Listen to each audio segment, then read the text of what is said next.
Alam niyo namang wala akong hawak kaya wala tayong gagawin. Charis, huwag kayo mag-scroll. Don't scroll. Ginagawa ko na itong TikTok. Huwag scroll. Hindi ko alam tawag din dito sa Facebook. Basta,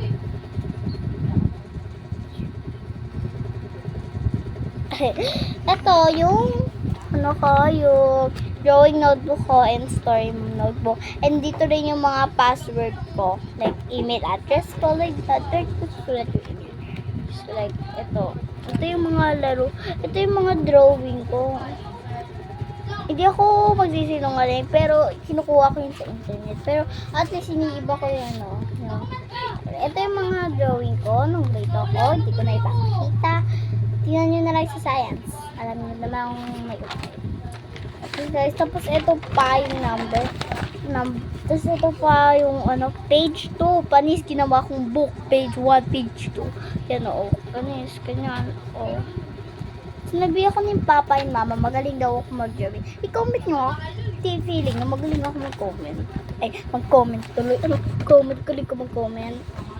Magaling pala ako. Magaling mag-art, like drawing, coloring. Like, make pencil case din ako ng, like, Dito yung sa likod yung password ko. Ito na nga tayo. Alam nyo ba to? Dito ko rin sisulat yung mga story ako. Haba ng story ako, no? This is love story. Kaya nga sinabi ko sa isang video ko, love story talaga favorite ko. Part 1. Syempre, hindi ko pa siya tapo. The love is on the way. Ang pangalan talaga nito, the love is on the way. Unang panahon, may naninirahan sa London.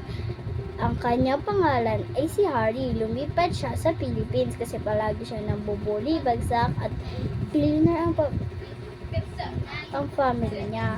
At pumasok siya sa private school. Madaming nagkakrush sa kanya kasi pag pogi siya, like maputi, bro, ang kanya at di ko sasabihin, bawal yan. At peach ang kanyang hair. Nakita niya na binubuli si Angelina.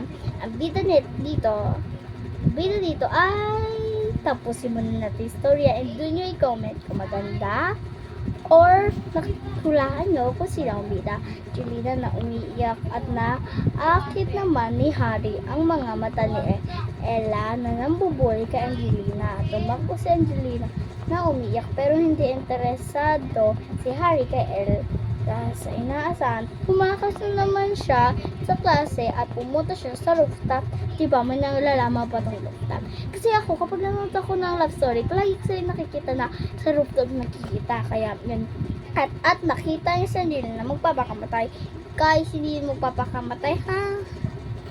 Dahil hinawakan niya si Angelina at tinanong ni Harry ang Angelina.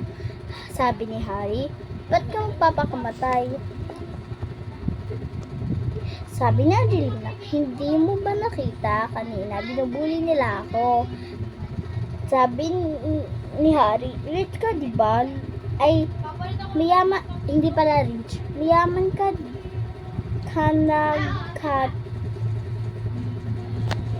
sabi pa, mayaman ka diba? Diba lumabang ka? Like, ganito.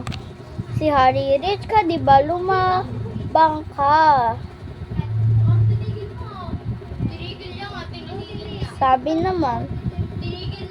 Sabi ni Angelina, hindi ako rich.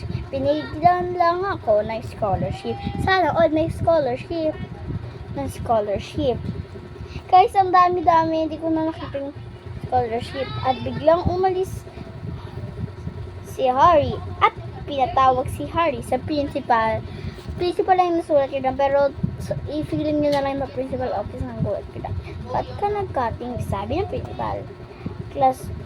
Sa classroom. Pero walang paki si Harry. Nagbayad siya ng 1 million. Sana ano yung 1 million ko. Principal, sasabihin ko 2 million pa. Joke lang. 1 million. Tsaka umalis at biglang nakita ni Harry na mahupulog na siya sa hagdan. Biglang sinalo ni Harry si Angelina. sabi ni Angelina, thank you. Pangalan ko pala Angelina. Sabi ni Harry, hindi ko tinatanong. At mukhang napahiya si Angelina like this. Joke lang like this. Pa-cute. Cute. Si Angelina, sabi ni Harry. Harry. Sabi ni Angelina, ha? Sabi ni Harry, pangalan ko Harry.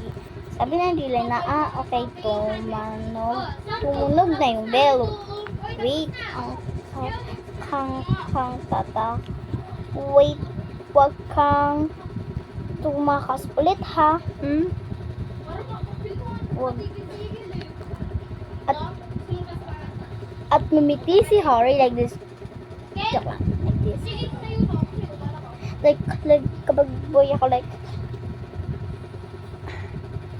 das.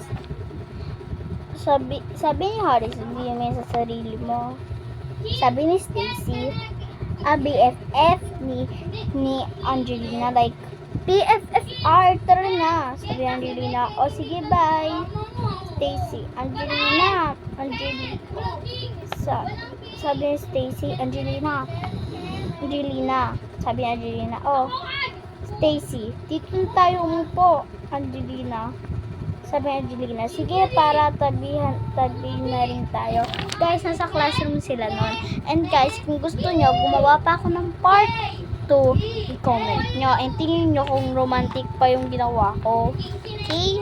Thank you. And yun rin ako ng ideas sa part. Kasi nga, this is a way, wala pa ako naisip na part. Nahirapan ako.